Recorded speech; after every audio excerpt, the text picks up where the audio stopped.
Hello, welcome to it's another week, another show. It's jam-packed, as you can see. So I'm Jim from Pride of Vines, and joining me always is my number two in every way. It's Rob. Hello.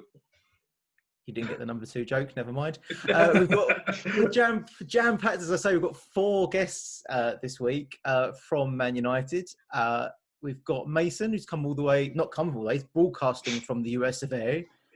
Hello, Mason. Hello. Sophie, where you coming to us from? Manchester.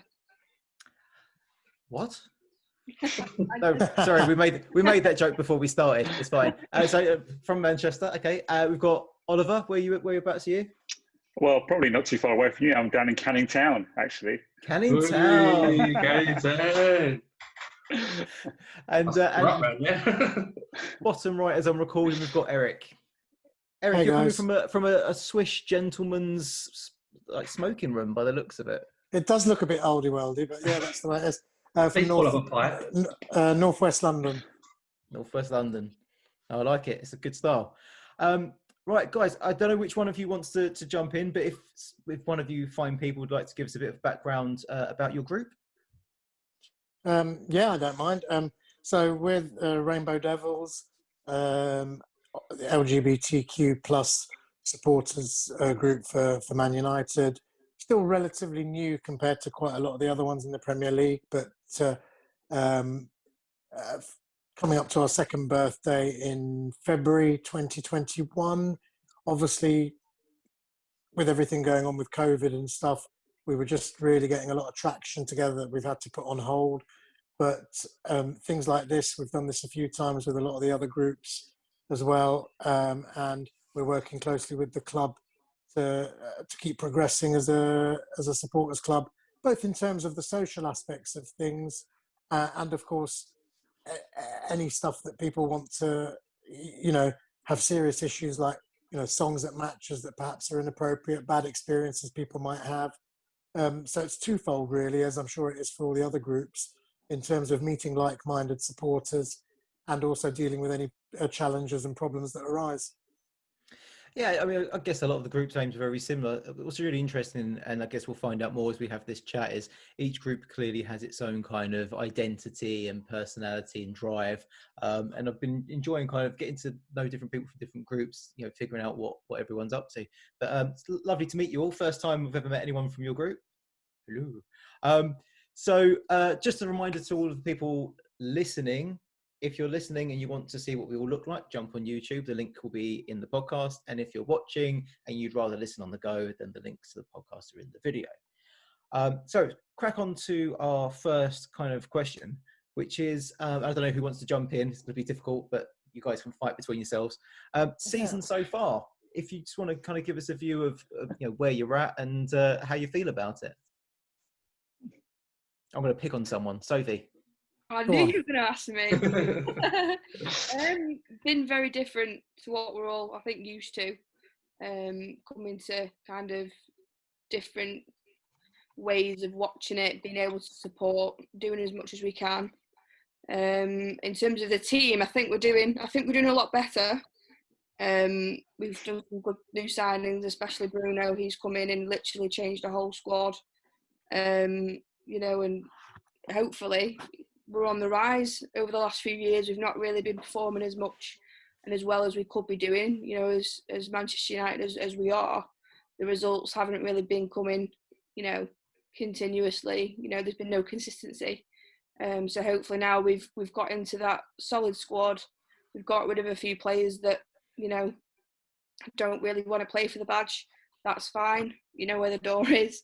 But going forward, I think we've got a great squad. We've got a little bit more depth than we have done recently.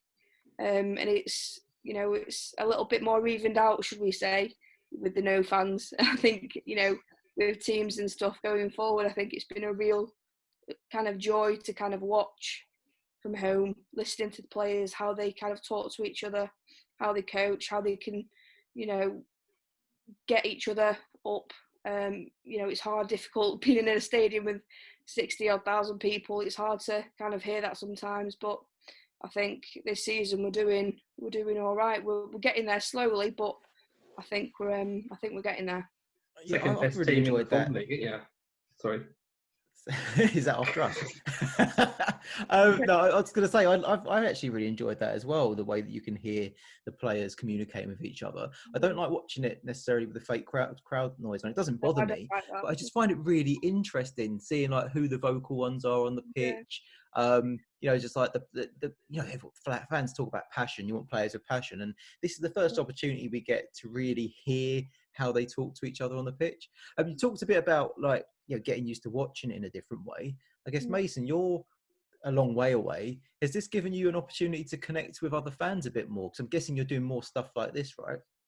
It definitely has. As far as changing the experience, I watch it with crowd noise sometimes I don't. When there's crowd noise, it just feels like another Sunday morning. Not much has changed because obviously I've always watched the games. But one of the cool things I think whenever I don't watch it with crowd noise is how it kind of humanizes it. It takes it from this pedestal of, the Premier League, the best players in the world. And it's just, you can hear the players like you're, kicking the ball around on like a Sunday morning with your friends. I think it's really interesting. But I just joined the Rainbow Devils about a month ago, actually. It's been really good. Trying to get more connected with the club and the supporters. Yeah, I think that's one thing that we found is I think it's a part of the LGBTQ plus community. Naturally we're kind of like a second family to each other, and socializing is a huge part of maintaining that and maintaining people's connections to that second family, to their community. And I feel like this pandemic's hit a lot of us particularly hard. So these kind of things are really good. Like we've got a member who lives in Calgary. And for her, it's amazing, like probably similar to yourself, Mason, to have a group of people to connect with on a regular basis, catch up, have a few G&Ts, watch the game, have a chat. That's good stuff. Eric, how are you feeling about the season so far? I think, as Sophie quite rightly alluded to, it's been very inconsistent. I think everything that Ollie's trying to do in terms of the dynamic of the squad is spot on. He's trying to get away from that Mourinho Van Gaal dynamic of let's just look for the star player and buy him when they're completely inappropriate, like Schweinsteiger when he can barely move, Falcao when he hasn't got two legs, and so on and so forth. And he's gone back to that sort of trying to get young. I know that sort of goes against the grain with Cavani, but trying in principle to get the younger, hungrier players in, like your Wan-Bissakas, Fernandez, and whatever else. And you can definitely see more of an identity. Whether that takes us to the level that we have to get back to challenge City and Liverpool remains to be seen, both in terms of the quality of the squad and indeed the quality of the management. But there's definitely, put it one way, if and when there's another change of manager, which there will be, hopefully not for a long time if he's doing well, I think there's more of a foundation now than what Solskjaer was left with, and I think that's quite encouraging. But it's just consistency.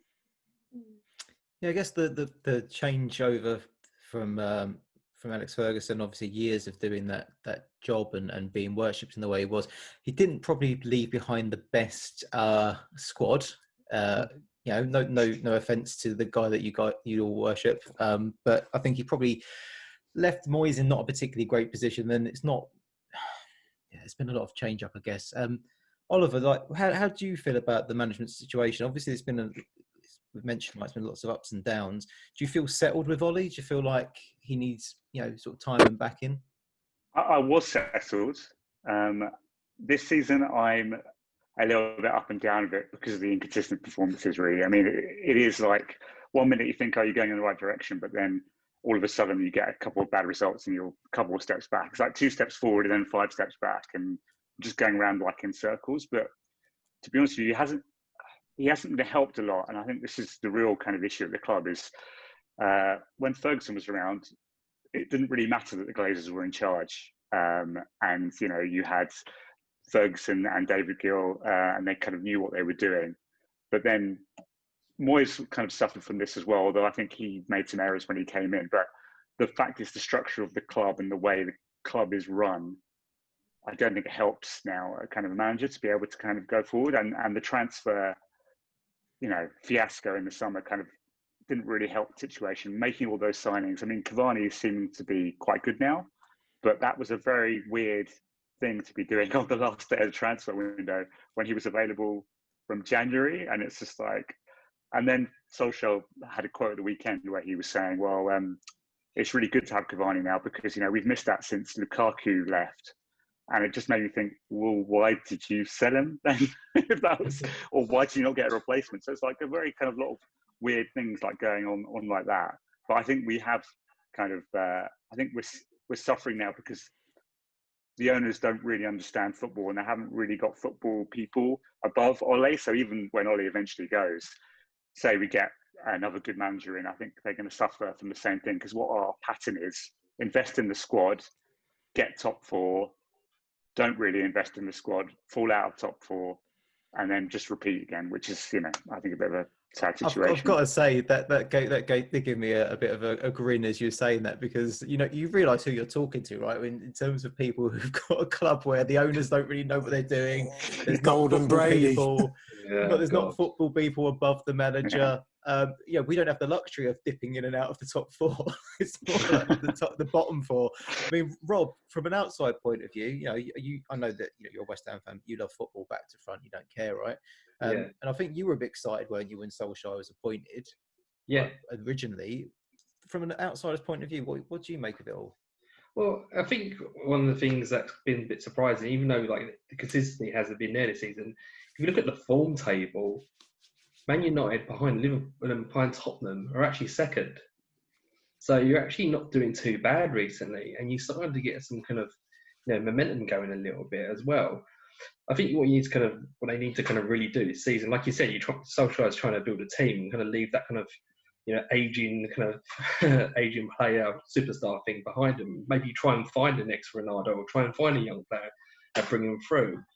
But I think what you guys would kind of want, I suppose, is you want the kind of consistent 5 games in a trot winning without the odd going like playing a home game and getting beaten by someone like you shouldn't be getting beaten against, really. And that's what sets him back sometimes. And sometimes when you do play bad, you play really bad for some reason. I don't know why, because as Jim knows, I watch a lot of games. I probably watch every single bloody game the weekend I can, if I'm honest. But so I watch a lot of Man United games, and I've watched them play really well, and I've watched them play really bad, which is really strange because you've got the same stat all season. So, but I think now everything's kind of going a bit better. Now I think you'll just kind of grow and get better, and hopefully you'll, in the window you might try and sign some good players that actually just push you on a bit more. I think you may need a centre back. That's one thing I always look at Man United and think they need a centre back massively for me. But it's a crazy season though, right, Rob? So I think the crowds probably have an effect on it to a degree. Big time. Look at West The Ham. lack of crowds. Yeah, but it's. I know that for you folks, all you want to do is get back to where you were. But for teams like us, and not just because of the position we're in, just looking at the varied results across the league, it's a bit more exciting. It's nice to look up the table and not see the usual suspects at the top, but it's definitely kind of thrown a lot more competition out there. Well, to be fair, there's no home and away there's no home advantage anymore. Yeah, absolutely. Yeah. It's I think it's 40% away wins and 30% home wins since we came back in March. Well, Rob alluded to it, right? So for us, it's not that we don't have a home advantage; it's we don't have the home disadvantage in some ways. Because we've not had the best of time with it, and the players the crowd sadly can get on the players' backs. I'm not blaming the crowd, by the way. It's just one of those things, right? But frustration can spread through a crowd, and it can reach down to the pitch. And perhaps without that pressure, some teams that don't usually have a great time with it are able to thrive a bit more. I don't disagree with that, and funnily enough, I actually think when people talk about United have won 8 away games in a row, I think, and Ollie did allude to this as well. And I'm not saying this in a sort of, we're so special or anything like that at all. But when a home team plays against United, invariably it's one of the bigger games. So the crowd gets it. I've been to Upton Park on a midweek evening. It can be absolutely fervent, when you're playing clubs and they're playing against United, it is their cup final for many teams. And I think it builds the atmosphere up to such a degree that I actually think that's one of the main reasons our away form's been so good this season. Well, we've just got this weird thing at West Ham where, you know, the teams that we're supposed to be beating or supposed to be competing with are the ones we typically lose to, but we'll really raise our game for, you know, one of the bigger, more established, high-scoring, you know, teams that finish in the top half. But that's the difference this season, I guess, is that those teams are kind of struggling themselves. It's not all of them, obviously. You know, Villa smashing 7 past Liverpool. Who saw that? You know, it's just crazy. You mentioned there nights at Upton Park and watching games at West Ham. What's the? And I ask every group this question. What is it your view of West Ham as an opposition club? I'll take that first. 2 of the worst 3 nights of my entire life took place at Upton Park. I don't know whether Ollie or Sophie, obviously Mason wouldn't have been there. I was there in '92 on that Wednesday night as a 16-year-old in the away end when was it Kenny Brown? It was Kenny Brown. I was there for that, yeah. Were you there for that, Rob? Yeah, I think I was. I was about 13 or 12. Yeah. I would have been 92. I would have been 15. Yeah. And I absolutely cried my eyes out. And that was when Ferguson came out and said something about, you know, typical Ferguson comment about West Ham playing as if their lives depended on it, even though they'd already been relegated. And I remember walking back to the station. It was horrible. And then just when I thought, okay, well, we'll put that to bed 3 years later, Ludo McCloskey turned into Lev Yashin for the afternoon. So, but I always enjoyed the experience because it's a proper ground, proper atmosphere, and it had an edge. And I know sometimes football atmospheres can go over the edge, and no one condones that at any ground. But there was an edge to when West Ham played against United, and you know that's often great to see at football games. So I'm going to go round. Same question to the rest of you. I guess I'll go Oliver to you next. What's the view? I've been to watch United West Ham. Probably last time was probably a few years ago, but when you were at Upton Park, and I agree with Eric. I mean, the atmosphere is absolutely for it, and West Ham are always up for playing Man United, definitely 100% the whole time. In fact, I think I looked at it. I can't remember what it was. I think the last time you beat us at your ground, and every time you beat us, I always get this thing. I was like, I bet they lose the next game, because I've seen it in history where you lose the next game, and you know what? It annoys me. It's just like, how can the players put so much effort into that and then game lose to Hull? Yeah, you beat. I don't know if it was last year or the year before you beat us, and then you lost to Oxford. You lost to Oxford 4-0. I was like, yes. What is going on?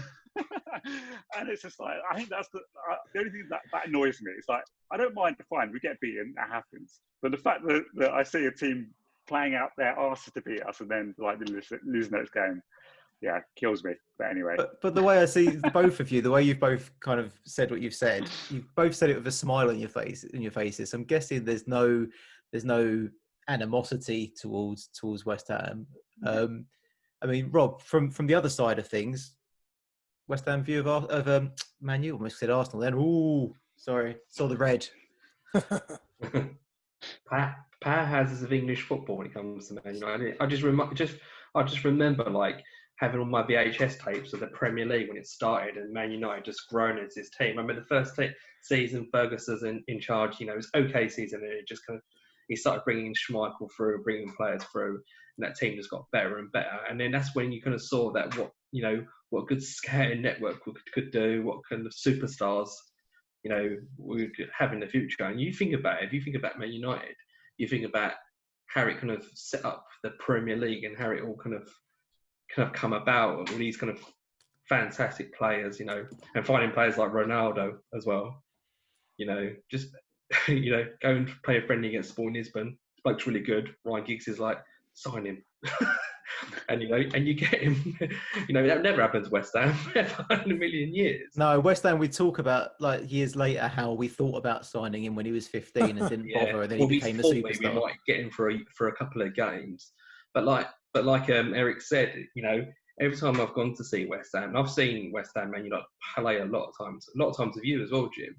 They've always been such cracking games. There's the odd game when you absolutely smash us once in a while, or Rooney will score a 30-yarder or something at the top corner, or But there's always a game which is so feisty, fights, and there's all.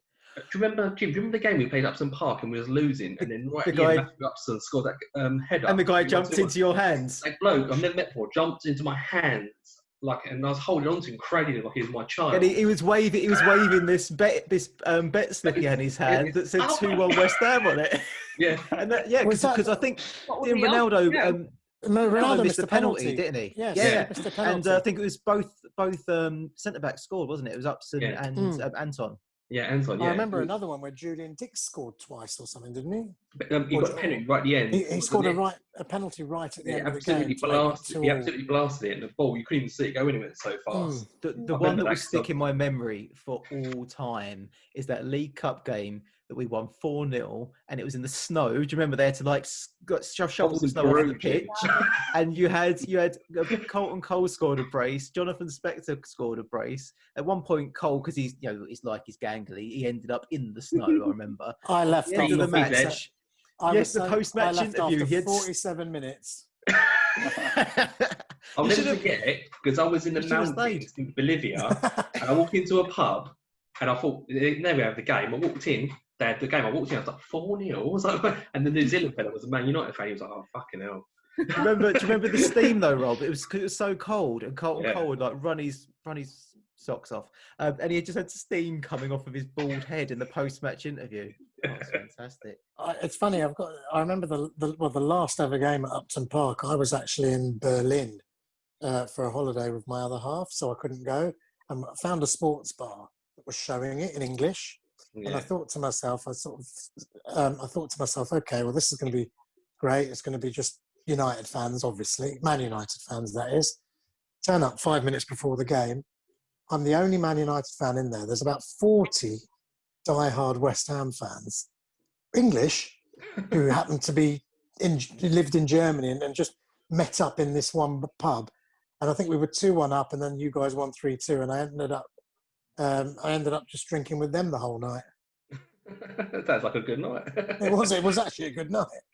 And that's the thing. I think I didn't think about it before this when I was sort of thinking about the show, but go through all of these things, all these memories. It's all smiles because they're all even the ones you lose, like they're good games. Typically, we don't tend to have boring games, do we? I was just thinking of the Barthez one in the FA Cup where he decided to try and play the offside. Oh, that was fun. Like, oh my God. That's a big class. If you watch the Premiership years, always on there. Always on there, that is always. Do you know what? I'm gonna have to make this part of the show going forward. Is ask people what their favourite game is against West Ham in the past, because this has been a nice little chat actually. Look, speaking of games, this weekend we have it's our Rainbow Laces game. So keep your eye out for the usual kind of stuff on the socials. Might see a few familiar faces. So what do we think of this? So Sophie, let's go to you. This weekend's game. What are your thoughts? How do you think you're going to line up? Let's wait for predictions till the end. But how do you see the game going? I think it'll be a fairly even match. To be fair, I think it'll be end to end. I think both teams will go for the win. I think it'll be like a normal game against you guys, to be fair. It's always a joy to watch. I'm like you, Rob. I'll watch anything. If it's football, I'll watch anything. I'm not biased at all, unless it's Man United, obviously.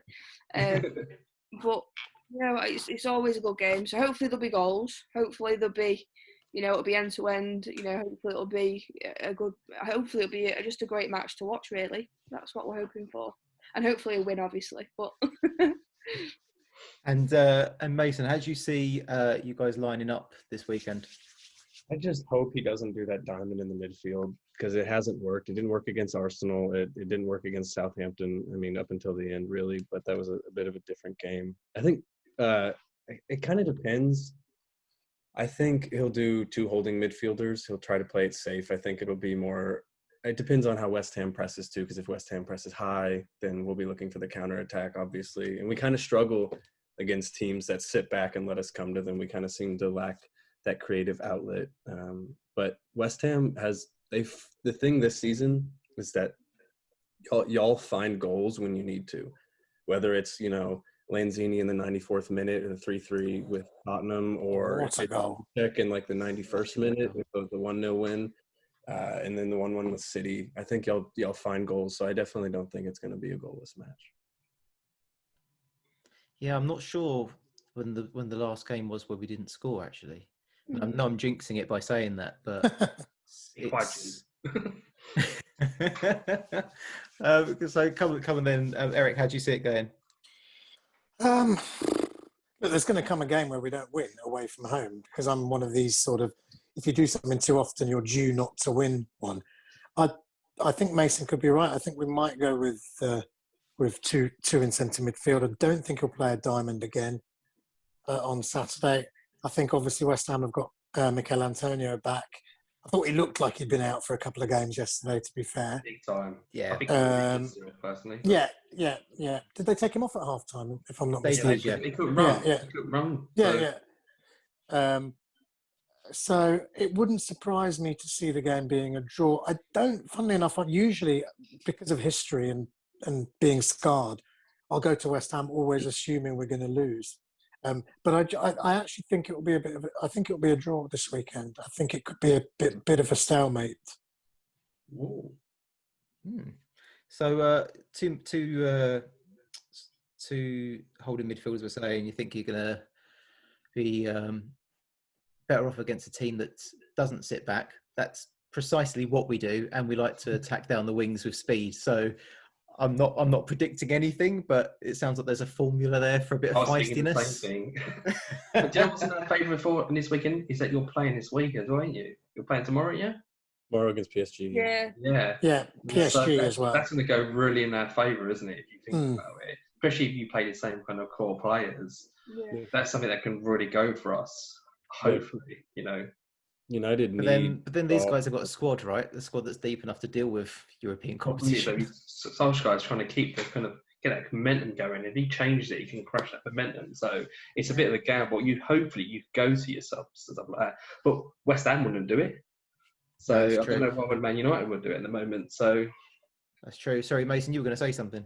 No, I was just saying, the way that our Champions League group is set, we can't play too passively. We need a win. We'll take a draw. We need the 10 points because we're only 3 points above the 2 teams behind us. So we're gonna have to field, a strong team. And if those first team players that we were hoping to play against West Ham have to play, the 90 plus minutes during the week, it may be a not a strong side at the weekend. Yeah, I can't call what's going to happen because this season for us has been so odd. We've flown under the radar a fair bit. I think because early on we played the kind of teams that we were expected to get battered by, but didn't. We managed to get some points on the board. It kind of kept us under the radar a bit. Now we're playing the teams around us, which traditionally we would lose to, but somehow we're scraping wins. We're in 5th at the moment, and that means nothing because, it's 4 points behind first. And, from I don't know, from 4th down, it's probably, anyone's game after a couple of wins. But I just can't call it. I think much like the Villa game, it's going to be like which version of each team turns up. What's the West Ham fans' opinion of Moyes? Because obviously, he's perceived as not being the most popular at any club he goes to. Well, it's gone through an evolution, hasn't it, Rob? Absolutely, no one wanted him initially. No one wanted him originally. Then he came to us, kept us up, and brought some grit into the team. Got Arnautovic scoring. Well, I don't think that was his choice, but he got Arnautovic scoring. He did some good stuff, and when they got rid of him, a lot of people said that it gave the wrong message. He'd done a decent job. He deserved the opportunity. and it was a little bit kind of classless. But then to say a football owner's classless is stating the obvious. Second time round, I think it was even people more fervent that they didn't want him. And he's really turned things around. He's brought steel and grit and discipline. The only thing I would say, and Rob, you'll back me up on this, right? The only thing that is the big problem is that his lack of versatility. It's plan A, and if that doesn't work, it's plan A, but with different players. That is precisely right. Yeah, he refuses to make a substitution sometimes. But saying that, he's done it. Made 2 subs yesterday as well. So kind of a humble pie a little bit there. Well, that's the other thing I was thinking is that he's got this thing where he brings in a new player, and you think, okay, well, you're going to play them then, and he benches them for 4 or 5 games, and you think, what was the point? And he did it with Bowen, and now Bowen's just flying. And yeah, with Ben Rama, he's done the same thing, but he brought him on at half time and he changed the game. So maybe his managerial style is just really subtle, and I'm just not getting the nuances. Jim, sometimes managers suit teams and clubs. Maybe he's just that kind of manager that suits us. Do you know what I mean? Yeah. He suited Everton. Maybe he's just come to us. Maybe with the same kind of style of Everton at the time or level of Everton, and maybe he's just said this. Kind of maybe it's just been a nice fit, you know? Yeah, I've said this before. Like, you had David Moyes who went to Man United, and then we had Pellegrini who came to West Ham. It's like it's just a mismatch, right? I think with Moyes and West Ham, you've got a manager working within a budget and a remit, and a club that just fits a bit better. I think he seems to kind of, this second time around, knows his vision, knows what he wants, has the support from you guys as a club, and is being a bit consistent. I think there's that. Right. Sorry, go on. Do you want to go, Jim? I think he's done that, but also having kind of once bitten twice shy. He's had the opportunity to come back and say to the owners, "Okay, I'll come back, but I want this, this, and this." And I think maybe he's set down some ground rules. Sorry, go on, Rob. I think bringing in Nolan and Nevlin in backroom staff of Stuart Pearce and stuff like that has been one of the majorly good things. Because don't forget, Nolan was really good friends with like Noble. Noble's got the dressing room. There's that kind of nice circle bond of players. And if a player's angry, he doesn't want to go directly to the manager like Moyes. He can talk to Nolan, and Nolan can talk to the manager. Is that kind of nice? It's so lovely. So lovely having him back as well. Like yesterday, when Grealish was throwing himself on his arse constantly, every now and then the cameras would just pan round to the bench, and you could see Nolan absolutely. Like inside your head, you're thinking the same thing I am. That I wish you were still in a state to pull on some boots and run on there and just go through the bloke. Yeah, but it's interesting. I don't think we'd get near him. But for me, give it a go. But that was Moyes' biggest mistake at United, his backroom staff. And I didn't want to pull you up at the time when you say Ferguson left him. Ferguson left him a team that won the league by 13 points. Now you can say, okay, team though, right? It was a team that was getting old. But what Moyes then did, and that was, I think, his first and biggest mistake, was he got rid of every member of the coaching staff. Yeah, that would seem silly. If he'd waited a year with Thielen, Mullenstein, and the existing staff with an ageing squad that have had the same coaches for years, I don't think we would have won the league, but I don't think there would have been the car crash that occurred. It's a bit of continuity, I guess, isn't it? Yeah. Like a transition period. I think what you're saying is right, because not only that, I mean, bringing in all of the Everton stuff, it's a bit weird. It's like you've gone to a team that's won the league, and you've decided that you're going to surround yourself with the people you had at Everton who didn't really win anything. And then stories emerge. You don't know how much of it is player power kind of thing, but him telling Rio Ferdinand he needs to defend like Phil Jagielka and stuff like that. And you're just like, what is going on? I really think that's true. I don't know, but that's like, and then you get, the other stuff about Moyes and Saha and the daughter and all that kind of stuff. It's just, just like, what is going on here? I don't know. I think that's kind of true as well. Potentially. But then it's like, it still seems strange that, we had Saha Well, that was bought by Ferguson really for Moyes. But then that whole transfer thing was a mess anyway. He came in too late. We were trying to go for Fabregas. We were getting played by him because he was getting a new contract. And then we ended up getting Fellaini when he really wanted Baines. And then it was just it was such a mess, like a collection of mess. But the interesting thing I think with West Ham, and this is the thing, the whole point of moving into the new stadium was to push on, because there's been essentially West Ham where you're kind of like in the middle a lot, or you're fighting relegation. And then it's like, well, the whole point, gets the stadium and get in a manager like Pellegrini, which I think was the idea. It's like, let's push us on. I think Moyes is a solid manager who will get to where you are currently. And, you know, I don't know whether he can really push on. And then it gets to a point with people like Moyes. And it's the same with a lot of British managers. It's like, where do you go after that? It's like, if they're not progressing on, how long do you stick with them? I think that's. I suspect that you underestimate how much we appreciate just having like Moyes' caliber of management. So you know, when you say like how far he'll get you, I do have a point with this. So when you say like how far he'll get you, I totally get where you're coming from. But for us, where he can take us to is still so much better than where we were. You know, Everton having good cup runs, you know, finishing. You know, there was a good period. We were talking to Sam from Villa the other day, and there was a good period where we were constantly looking up at Everton and Villa, because they were constantly finishing like 5th, 6th, 7th, you know, around that space. So if we ended up with that version of Moyes, sort of finishing, you know, inside the top half, wherever it may be in that top half, and having good cup runs and things like that, I think that would keep the fans happy for a number of years. And if that kind of steadies the ship, and then we manage to get new buyers coming, because let's be honest, our guys are waiting for that contract clause to trigger so they can sell. If they come in, buy the club, buy the stadium, because on the balance sheet it's only worth 25 million anyway, and do it up properly, then that's a really good launch pad to do what you said there. Yeah, you've got a good stadium, you've got a decent manager, a stable team, off we go. But I think from a West Ham perspective, Rob, you know, you've been supporting West Ham longer than me. I don't think our dreams extend as far as worrying about sort of, you know, top. I don't know what to do the league or right Champions League or anything. No, I'm just happy we've won 3 games in the draft.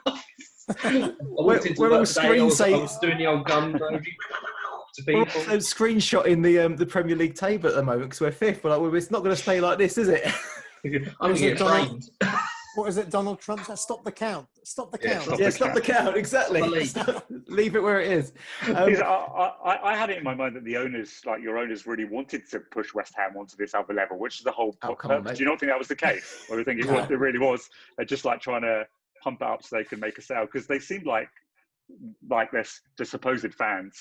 Well, I think, David Gold is definitely a West Ham fan. Absolutely, I believe that. A Cardiff fan. Yeah.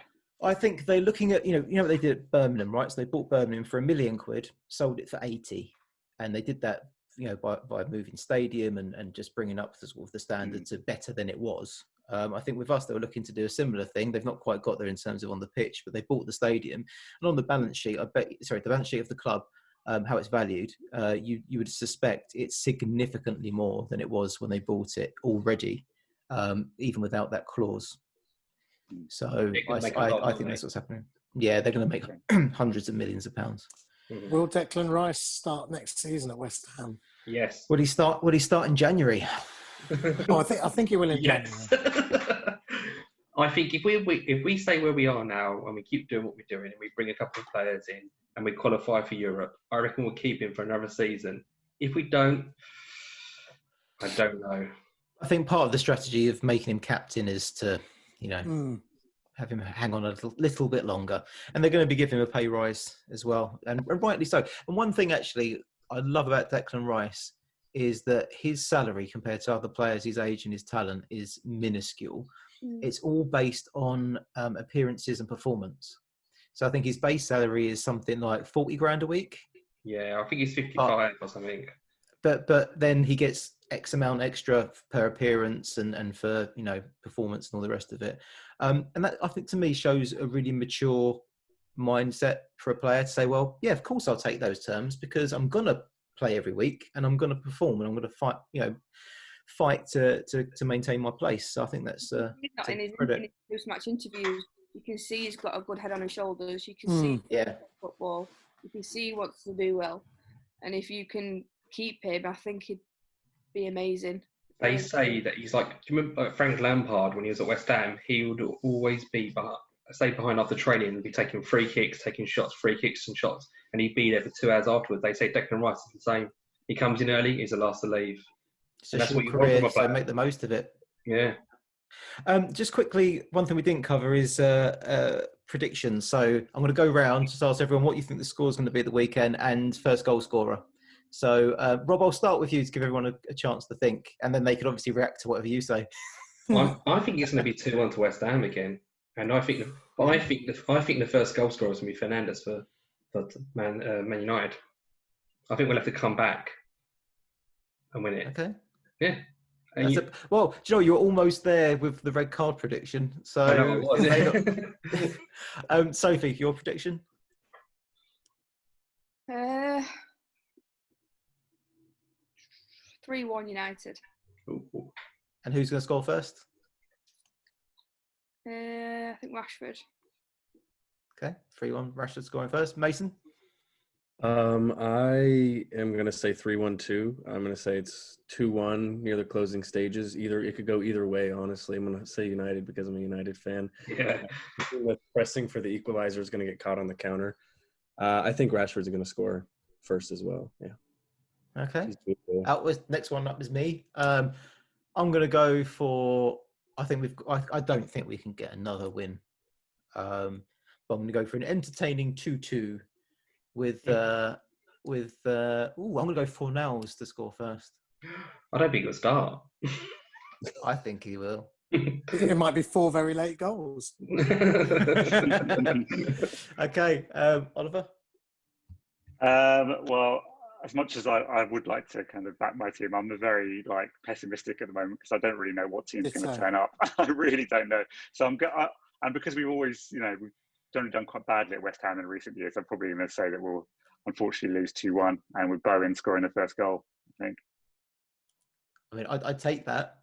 I know you would. I like it a lot.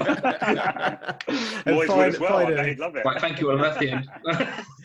And finally, Eric, what's your take on it? I think it's going to be 1-1. I think we're going to score first this week, and I think we're going to get caught between two stools of going for a second or sitting back. And I think West Ham will equalise in about the 65th, 70th minute. I'd like to see Marcus get a goal. Yeah, very precise. I think also, whilst we're all here, I think we should acknowledge it's World AIDS Day today as well, and obviously mention that, given that we're being recorded and everything, and thinking of everybody who's living with HIV and people who have died from AIDS in the past. So a shout out for World AIDS Day. No, that's a good shout. It's a lot of stuff going on at the moment in the news, isn't there? Of course. It's this crazy year, but yeah, what a time. And yeah, I listen to a lot of podcasts in my spare time as well as making this one, and I've been listening to Out with Susie Ruffle recently, and if you don't listen to it, please do. It's fantastic. She interviews people in the queer community, just talking about their background, obviously celebrities, and a lot of the times it comes up with the older people. It's like people nowadays don't realise how bad it was. How many people lost all of their friends, had to watch their partners die. God, yeah. So it's a good shout, definitely. I don't know. How do you acknowledge, you don't say happy? No, you don't. No, so just to acknowledge World AIDS. Exactly, commemorate. And look, you're all wearing red. There we go. Rob's like, what? I got red pants on. We'll take your word for it. Okay, so the last thing we do is we usually go around and we give a person of the match. So someone who doesn't have to be in football, but who's kind of your hero at the moment. Someone you're going to give a red card to. So anyone. On my radio show, we had someone who gave a red card to Katie Hopkins for slagging off the NHS. And then finally, goal of the month. So something you have or would like to achieve this month. Rob, you're out because you did it last week. So you've got a whole month to come up with some other ones. I've got one for today, actually, if no one says it. So I'll let everyone say their thing first. Okay, so let's start with Oliver. So, person of the match, red card, goal of the month. Well, I think it's probably going to say for a lot of Man United fans. I think it's Rashford, definitely, for everything that he's done. I mean, there's no question, really. Outside of everything really else, he's kind of been the shining light in this situation. The way he's gone about it, it's been amazing. What was that? Red card for someone? Red card. Got a lot of red cards for all sorts of different people. If we keep it within football, keep it within football. I think VAR, just in general, I just don't think it's working as a thing. Cool. So there you go. Got it in before other people are thinking the same thing. And your goal of the month? Is there anything you would like to achieve this month or have achieved this month? Get to Christmas alive. Is that a good? That's a good goal. Isn't it? Brilliant one, I think. If In a that's global your pandemic, goal, I think that's a result. fair enough. Mason, I'll come to you next. Person of the match, red card, and goal of the month. Hey, I'm gonna have to piggyback and say person of the match is Marcus. It just has to be the work he's done. Red card. I think this might be harsh, and maybe Be as undeserved. harsh as you want, mate. But Phil Jones. I mean, we could probably tell. We could probably find a new club. It's just salary at this point. Great guy. Is that a red card just for his face? Just for one of the many faces he has. I love his face. He'll trip over. If you give him a red card, he'll trip over that red card. And, Yeah, that's so. And your goal of the month? Oh, geez, just to get through finals. I'm almost done with my semester. That's Best of luck with that. Oh, good luck.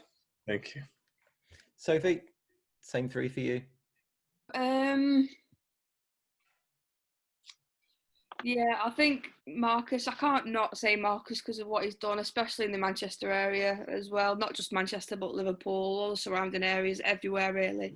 I think he's a lovely young lad. He just gets on with his football, no mischievous behaviour. He sticks to what he sets out to do. He's a Manchester lad. He loves the club. He loves the area. I think he's just doing really well, and he's a credit to us to wear the shirt and to see what he's doing off the pitch. It's just unbelievable, and all the stuff that he posts on the social media, and all the local businesses that are helping, and the people in London are changing their views, for the better, and it's all down to him. So I think definitely Marcus. I think he's just an exceptional young lad. I really do.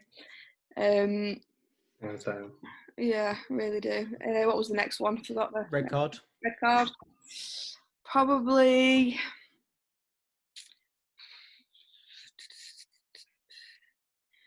It's a tough one.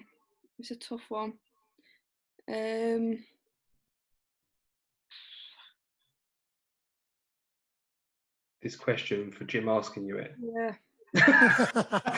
yeah, definitely. Show me the card. Those that want to stop fans going to games, because I know a lot of people, it's their way of life, football. I think, I know mental health, people have struggled with the mental health over the last few months. If they live alone, going to football matches is their way of life. It's their life. They live for it.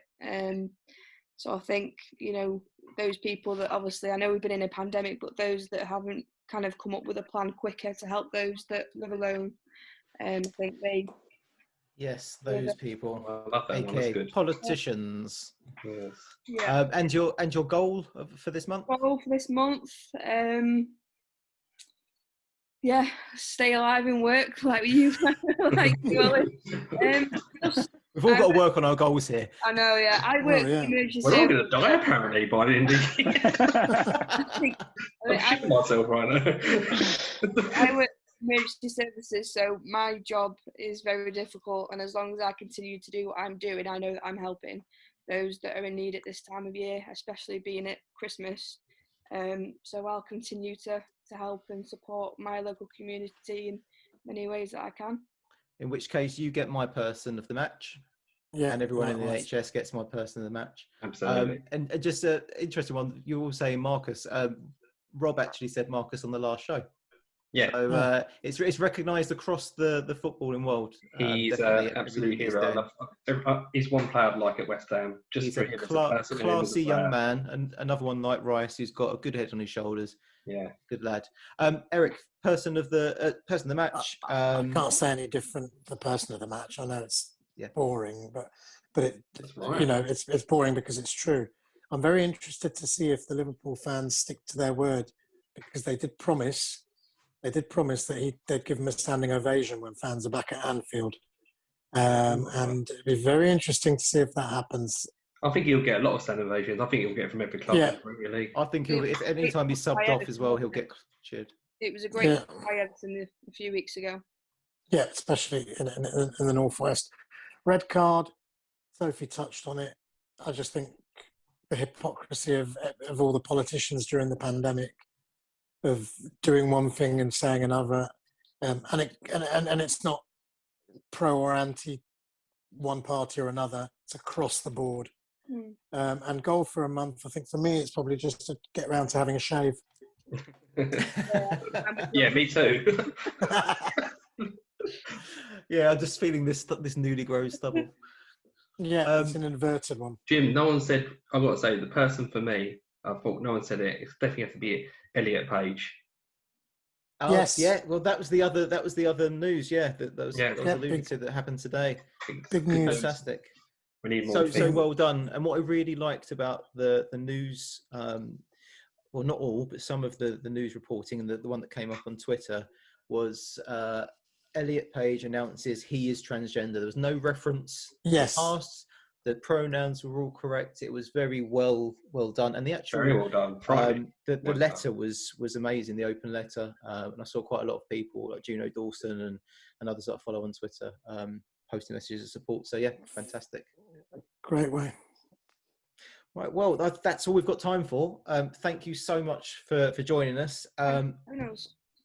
And it's been great to meet you. Hopefully we'll get to meet in real life at some point soon. Fingers crossed. I don't know. Before we disappear, do you want to give a shout out for your social media, how people can find you and all that kind of stuff? Yeah, we're on Twitter at Rainbow Devils and Instagram at Rainbow Devils. Give us a like, a follow, a message. We'll always say hi back. Keep up to date with updates from us and stuff, and hopefully we'll speak to you guys soon. I look forward to see what you folks have got sorted for the Rainbow Laces campaign. As usual, good luck for the rest of the season, just not for this weekend. And see you all soon. Come on, you Irons. Come on, you Irons. Good luck. Cheers.